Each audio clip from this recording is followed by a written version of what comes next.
Hello students, आज हम पढ़ेंगे exercise 1.1 question number first. Question first हमारा है express each number as a product of its prime factor.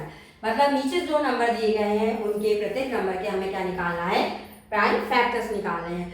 चलिए हम स्टार्ट करते हैं ना क्वेश्चन नंबर फर्स्ट का फर्स्ट क्वेश्चन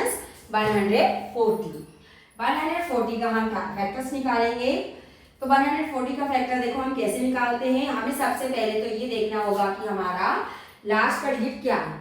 यदि हमारा लास्ट का डिजिट जो है वो इवन नंबर आता है तो इवन नंबर जो है वो इवन नंबर से ही कंप्लीट डिविजिबल होगा।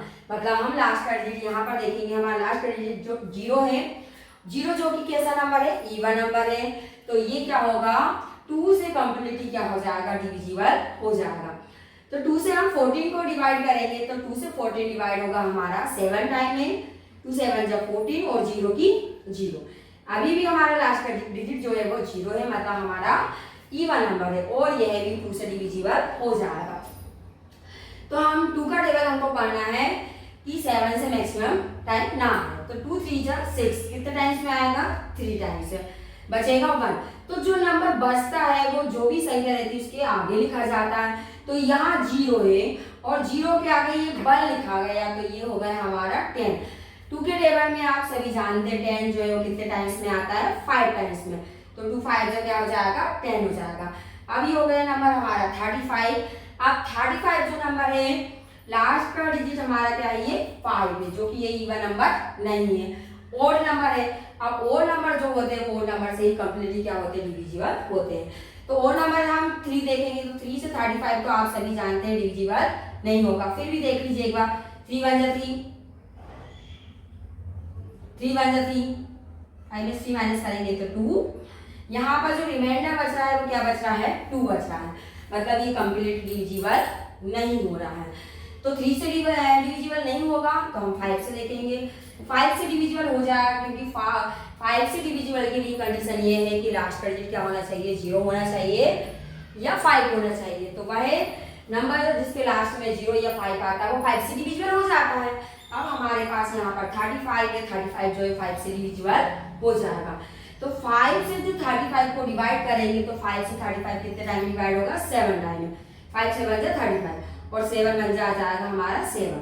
तो ये हो जाएगा, हम फैक्टर निकल चुके हैं हमारे, फैक्टर ऑफ 140 की जो फैक्टर आ गए हैं वो 2 मल्टीप्लाई 5 मल्टीप्लाई 7, मतलब 2 यहाँ पर कितने टाइम्स आया है, 2 टाइम्स आया है। तो यहाँ हम लिख देंगे 2 के ऊपर 2 की पावर मल्टीप्लाई में 5 मल्टीप्लाई में क्या जाएगा हमारा 7। अब हम क्वेश्चन नंबर फर्स्ट का सेकंड देखेंगे। तो चलिए हम स्टार्ट करते हैं क्वेश्चन फर्स्ट का सेकंड क्वेश्चन 156 या 156 के हम फैक्टर निकालेंगे। हमको लास्ट का डिजिट देखना है, यहाँ पर 6 है और 6 हमारा जो है वो इवन नंबर है और ये 2 से कंप्लीटली डिविजिबल हो जाएगा। अब हम डिवाइड करेंगे, 2 से डिवाइड करेंगे 15 को, तो 2 से 15 को डिवाइड करेंगे तो 2 का टेबल पढ़ना है मेरे को, वो 15 से मैक्सिमम टाइम ना है। तो 2 7 जो हो जाएगा हमारा 14। 15 में से 14 को जब हमने माइनस किया तो क्या बचेगा 1। ये 6 है और 6 के आगे 1 लिखाया तो क्या हो गया 16। जो भी बचता है वो नंबर आगे लिखा जाता है। फैक्टर जो होता है वो रिपीटेड डिवाइड ही होता है। यहाँ पर ये 16 आ गया। आप 2 के टेबल में जो 16 आप सभी जानते हैं 8 टाइम में आता है, 2 8 जा 16। इसी प्रकार हम करेंगे, यहाँ पर देखो 2 3 जा 6 बचा यहाँ 1, क्योंकि यहाँ 7 में 6 गया तो 1 और 8 के आगे 1 लिखा है, कितना हो गया 18। तो 2 के टेबल में 18 कितने टाइम में आएगा, 9 टाइम। 2 9 जा 18। अब 3 1 जा 3 और 3 3 जा 9। अब हम करेंगे 30 1 जा 30।